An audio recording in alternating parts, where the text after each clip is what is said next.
Hey everyone, welcome back. In this video, we're going to talk about the carnivore diet and break down how much meat you might need to eat per day. So, first things first, what is a carnivore diet? According to chums.com, the carnivore diet is all about eating only animal foods, meat, fish, eggs, and some low lactose dairy. Everything else is off the table. That means no fruits, no veggies, no grains, and definitely no carbs, so it's almost the opposite of a vegan diet. This may sound intense, but some believe we don't actually need plant foods to survive. They argue that the only essential macronutrients for us are fats and proteins, which we can get from animal products. Carbohydrates, which come mostly from plants, aren't technically essential for survival. The carnivore diet builds on the paleo and keto diets and goes further. Based on the idea that early humans primarily ate animal foods, advocates say that eating this way can help with issues like chronic inflammation, gut problems, and disease. Now, you might be wondering, what are some of the benefits people claim? Part of it is weight loss, decreased inflammation, higher testosterone levels, and mental clarity. Of course, this diet is controversial, and we'll get into some of the risks later.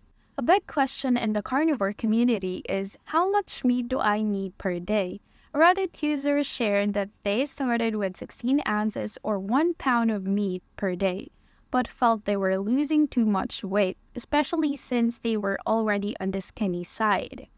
Now, a common response in the carnivore community is to think of meat in terms of protein rather than just overall meat quantity. According to wildfoods.co, the main focus should be on hitting your protein goals for the day. Protein is critical for things like muscle repair and maintenance, and it's less likely to be stored as fat compared to carbs and fats.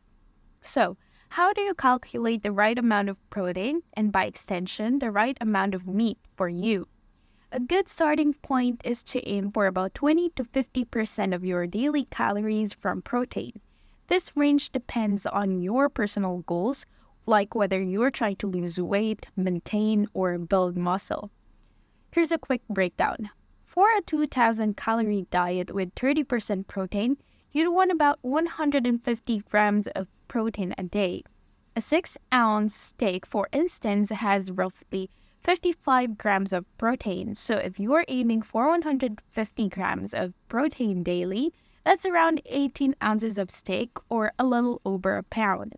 You can adjust this based on your calorie needs. For instance, if you're aiming for weight loss with 1,700 calories and 30% protein, that's about 127 grams of protein daily. If you're bulking and eating 3,000 calories with 35% protein, you'd be targeting around 262 grams of protein per day.